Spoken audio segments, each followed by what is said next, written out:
Bonjour tout le monde, on se retrouve aujourd'hui pour une nouvelle vidéo. Aujourd'hui on va parler de ce que devient les crottins de mes chevaux. Je sais que c'est un sujet un peu dégueu pour certains, mais c'est important pour moi. En plus mes crottins deviennent quelque chose et contribuent à la production de quelque chose. Donc je vais vous faire découvrir tout ça. C'est parti!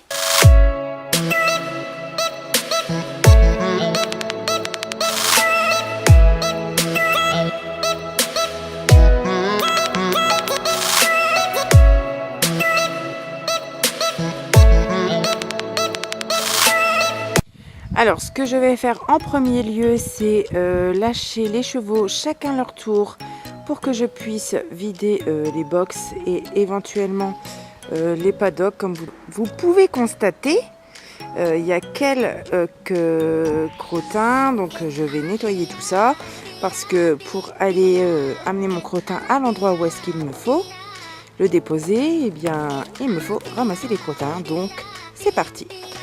Alors maintenant que les bêtes sont lâchées et que les box sont à moi seules, comme vous pouvez voir, eh bien on va faire le nettoyage ensemble et ensuite, eh bien, vous verrez ce que je fais de mes crottins.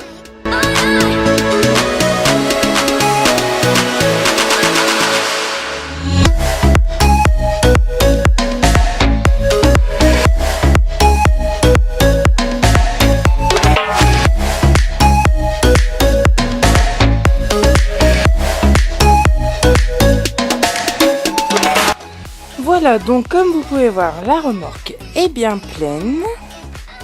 Les box sont curées dans la totalité de la crasse parce que j'enlève pas tous les jours, sinon ça me ferait un boulot monstre.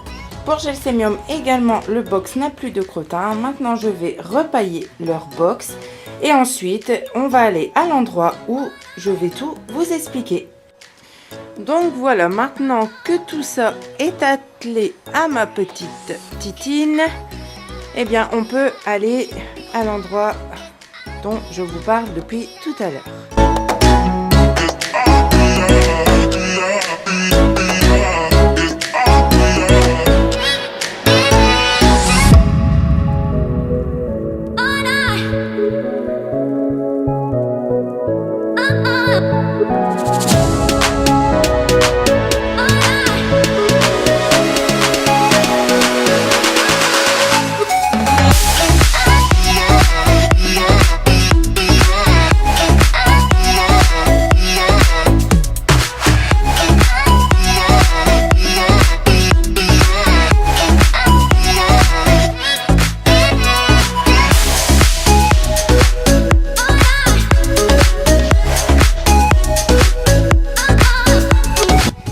Donc voilà, comme vous pouvez constater, je suis dans les champs. En fait, un agriculteur nous laisse son champ à disposition et il reprend nos fumiers.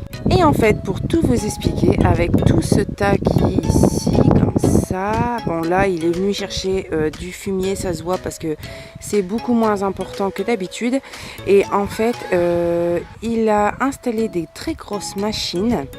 Et avec le fumier, il fait fonctionner l'électricité. Donc il fait fonctionner ces machines avec notre fumier.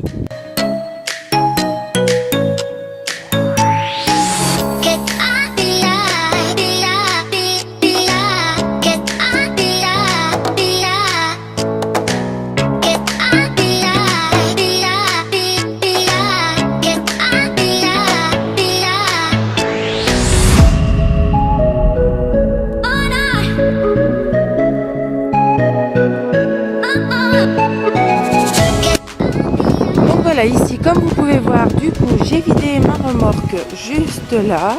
Donc voilà, ça fait encore un peu plus de fumier à ce tas pour cet agriculteur. Du coup, je me suis mis dans la voiture parce que je me suis dit que pour parler de plus précisément de ce que fait cet agriculteur avec notre fumier dans ses machines, ce serait mieux de se mettre à l'abri du vent et éventuellement de la pluie parce qu'on sait bien qu'on est vraiment en plein hiver et en ce moment le temps il est vraiment pas terrible. Alors du coup, pour en revenir à ces machines, en fait cet agriculteur avec notre fumier fabrique de l'électricité pour faire fonctionner ces machines. Et en fait, lui, il fait ce qu'on appelle de l'ensillage avec son herbe. Il alimente ses machines avec ça et en fait, il fabrique de la spiruline. C'est une algue et c'est quelque chose de très bon pour l'organisme, pour la santé, que ce soit pour nous les humains ou apparemment c'est très bon également pour les chevaux. Et en fait il fabrique des petites gélules et il fabrique aussi des bonbons aromatisés, etc. Et franchement ça tourne super bien, son petit truc, enfin ce qu'il a fait, c'est super. Et nous c'est super parce que voilà, on peut mettre notre fumier à un certain endroit et puis lui peut faire fonctionner ses machines. Donc ça fait le bonheur de tout le monde, c'est vraiment génial. Je sais que très bientôt il va organiser une porte ouverte dans sa fabrique. Donc éventuellement si je ne travaille pas j'irai visiter, comme ça je vous montrerai un peu exactement ce qu'il fait avec notre fumier et à quoi ça sert, etc. Parce que moi je vous dis les grandes lignes, je ne sais pas précisément. J'avais vu un article dans La Voix du Nord, parce que je suis du Nord, donc c'est La Voix du Nord, chez nous le journal. Donc j'avais vu un article dans La Voix du Nord et il était écrit le bonheur des uns fait le bonheur des autres. Il change de bons procédés, crottin contre électricité, quelque chose comme ça. Donc je trouve le principe super génial. En plus pour l'écologie, etc. C'est ce qui est... On ne pouvait pas rêver mieux avec du crottin. Donc franchement c'est génial. J'espère que beaucoup d'agriculteurs se sont mis à ça en France. Je ne sais pas, mais en tout cas chez nous, dans notre petit village, il y a ça. Et franchement, c'est super. Et on adopte à 100% ce projet. Donc voilà, c'est déjà la fin de cette vidéo. J'espère que cette vidéo vous aura plu. Si elle vous a plu, n'hésitez pas à lâcher un gros pouce et à vous abonner à ma chaîne si ce n'est déjà fait. Ça me fait extrêmement plaisir. Donc moi, je vous dis à très bientôt dans une prochaine vidéo. Bye bye!